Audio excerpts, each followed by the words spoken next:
Allegacia used to be a peaceful kingdom protected by dragon riders. Then a greedy ruler named King Galbatorix blabbed power. He wiped out the competition, smashed the riders, and drove most of the resistance underground. A tiny group of his opponents survived. They're called the Varden, and they hide where no one can find them. The rest of the land lives in fear of Galbatorix and his cruel sorcerer, Durza. Still, some people refuse to bow. That's how the story opens, with Princess Arya running for her life. Arya has stolen something from the king, a small stone of huge importance, and she knows Durza will come after her. Predictably, Durza shows up and sets the forest on fire, trying to trap her. He's brutal and calculated, but Arya isn't helpless. She chants the words she's been taught, holds up the stolen stone, and it flashes with bright light. Then it vanishes. Durza is furious. The stone is gone. At the same time, in a rural corner of the kingdom, a poor farm boy named Eragon, just hunting deer to feed his family, gets blasted by a sudden noise and finds a blue stone on the ground. He pockets it and heads home. The village is under the king's thumb. The royal guard is recruiting soldiers, taking sons from every hamlet, and people beg them not to take boys who'll never come back. One man pleads and is told to be proud. His son will be a hero. It's cruel and false consolation. Eragon tries to trade meat for a better look at the stone, but at the butcher he's shoved away. The butcher assumes anything strange belongs to the king and kicks the boy out. Outside, guards bully a man named Brahm. He pulls a knife but hesitates and lets them take his poultry. Yet his defiance makes an impression on Eragon. Back home, his cousin Roran pretends to charge around on a horse, acting like a warrior. Roran's planning to leave the farm before the soldiers come for him. He doesn't want to serve in the king's army. At night, Eragon and his uncle Gero talk about the future. Gero says Eragon will have to decide what to do when he reaches the right age.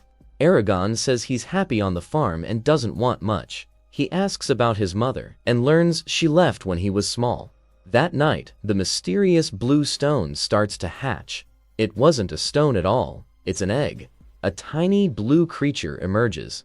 Eragon thinks it might be a bird, which tells you he's never seen anything like this. When he touches the creature's head, it sparks a bright light. That light pulses across the country. Someone else notices. Brahm in town, Galbatorix in his throne room, and Arya hiding from Durza. Durza, however, hasn't heard the news yet. He's still torturing Arya, demanding the stone's location. Arya tells him it's too late. Baby dragon is among us, she says. A spiral mark burns into Eragon's palm, a sign of something binding them. Eragon tries to look after the hatchling clumsily. He pours milk into a dirty bag and offers it, but the creature doesn't drink milk like a calf. It eats rats and is small, fierce, and hungry. Meanwhile, Durza delivers bad news to the king. The egg hatched, but not where they expected. He tries to play it off, but Galbatorix is unnerved. A dragon hatching at all confirms an old legend. It's exactly the kind of sign the Varden could rally behind. Durza snaps that even if a farm boy is the dragon's rider, the dragon itself threatens his control. He orders Durza to eliminate the boy. Back in the village, Eragon overhears Hurst, a villager, angrily naming names.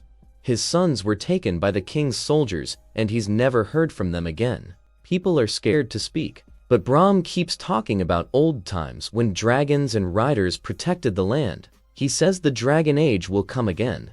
That sparks something in Eragon. This stone, this egg, might mean more than he thought. The little dragon grows fast. Eragon tries to teach her to fly. He has no idea what he's doing, but the dragon figures it out herself. One moment she's gone, lightning and a pain in Eragon's palm marked the change. And the next, she's back, grown. All at once, she can speak to him telepathically. She tells him her name, Saphira. He calls her Saphira, and she replies that he's her rider. He's stunned. A farm boy suddenly bonded to a dragon. Eragon, wide-eyed, sneaks to Brahm's shack to badger him about dragons, hunting for answers. Brahm tells him to mind his crops and stay out of adult matters. Eragon calls Brahm a coward and storms out. Later, at the butcher's, a suspicious visitor asks about a boy and a stone. People are whispering. Eragon runs to warn his uncle, but Saphira blocks him. She knows danger is coming and urges him to save himself. He pushes back, angry she kept him from getting there sooner. He believes that might have cost his uncle's life. She tries to help, but Eragon, grieving and furious, sends her away. He's overwhelmed with guilt. Brahm shows up and checks Eragon's palm, demanding to know where the dragon is. Eragon refuses to leave before giving his uncle a proper burial. Brahm burns the farmstead down. No chance of staying. He forces Eragon onto a horse and they ride. They stop in the woods. Brahm tells Eragon Saphira was protecting him from Durza and the assassins sent by Galbatorix, and that the Varden, the Resistance, live in the Beer Mountains. Brahm convinces Eragon the boy has a duty. He explains that a dragon only hatches when the true rider is nearby.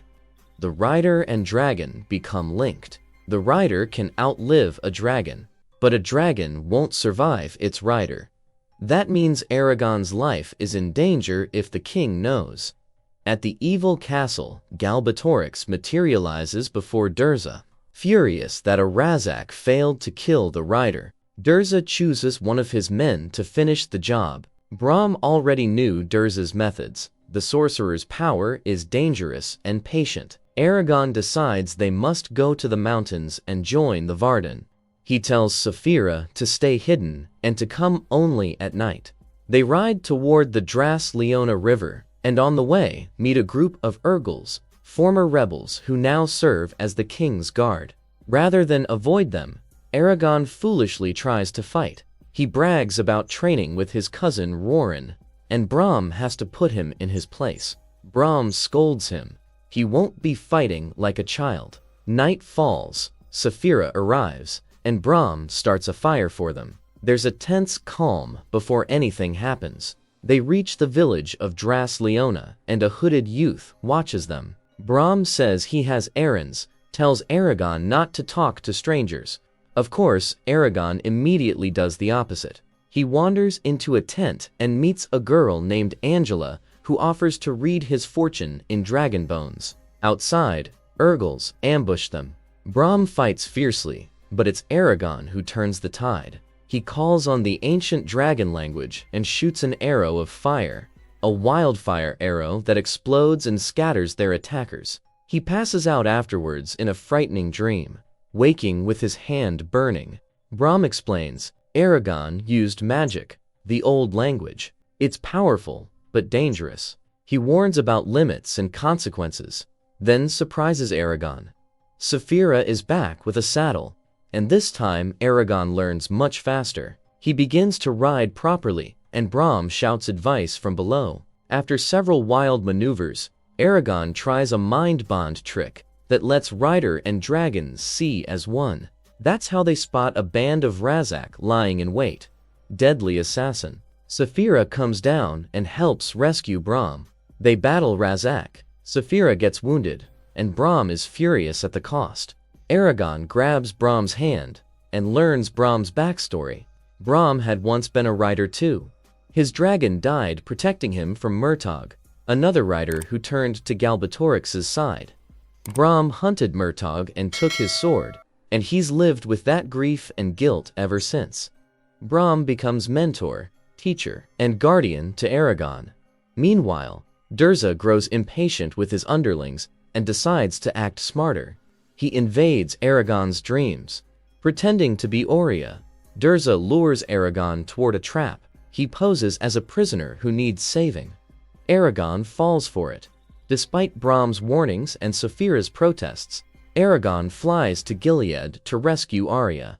He sneaks into the castle at night using Saphira's sight magic to see through walls and quickly locates the girl. But it's not the real Arya. She tells him to leave. She wasn't kidnapped. Durza steps from the shadows mocking the boy. A short magical fight breaks out, and Eragon is in over his head. Out of nowhere, Braum leaps in front of an arrow to protect Eragon and takes the hit. Durza seems to dissolve under attack, but his smile shows he isn't finished.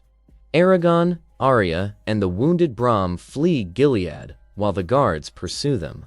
Saphira rescues them, and that hooded boy from Dras Leona is revealed up on a roof, shooting arrows to help their escape. Saphira carries them as far as she can.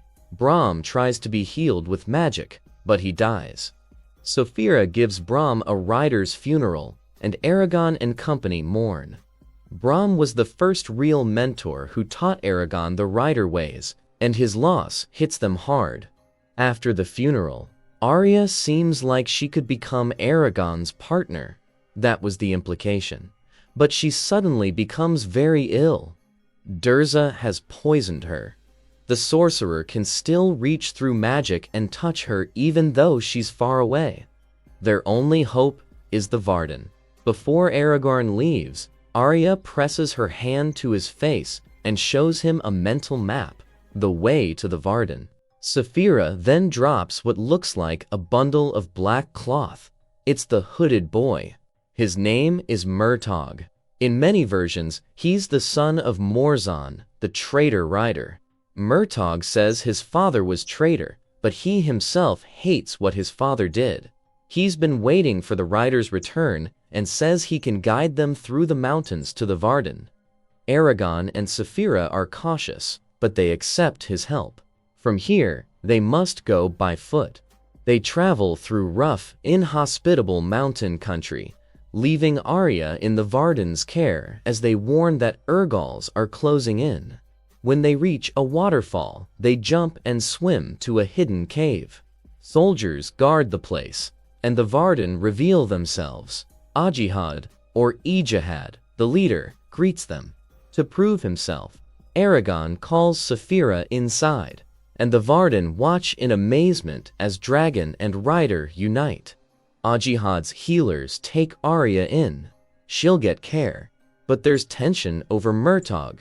He's the son of Morzon, the infamous traitor. The Varden don't trust him.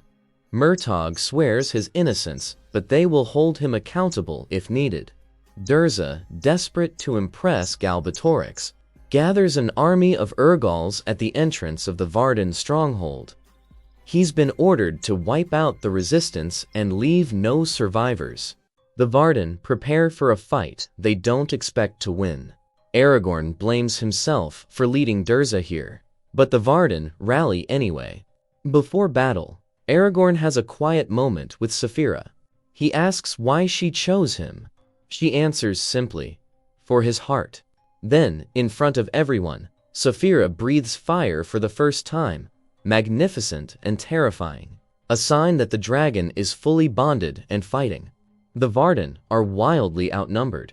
It looks hopeless, but the fight changes into a contest of magic. Durza rides an ugly, terrifying dragon, and the two sorcerers clash in the open sky. Murtagh breaks free from his bonds and joins the fight, proving himself to the Varden. The ugly dragon nearly bites off Saphira's head. Eragon risks everything to protect her. The battle is brutal and painful. Saphira is wounded and weak. Eragon rallies. He draws Braum's old sword, the one Braum took from Mertat's Fogger, and flies straight at Durza. He uses the ancient language, channels every ounce of magic he can muster, and aims for Durza's heart. The blow lands. Durza goes down, taking his dragon with him. Eragon has used so much power that he's drained nearly to collapse, but he's strong enough to heal Saphira. The Varden celebrate their hard-won victory. Murtagh stands by Eragon's side, cleared of the worst suspicion, and the people cheer. Eragon and Saphira fly off together, heading into the next part of their journey, as the Varden raise their voices in triumph. A small, bright moment of hope in a land that's been dark for far too long. And with that, friends, this story comes to an end. Tell us in the comments how you liked the explanation. And don't forget to like the video and subscribe to the channel.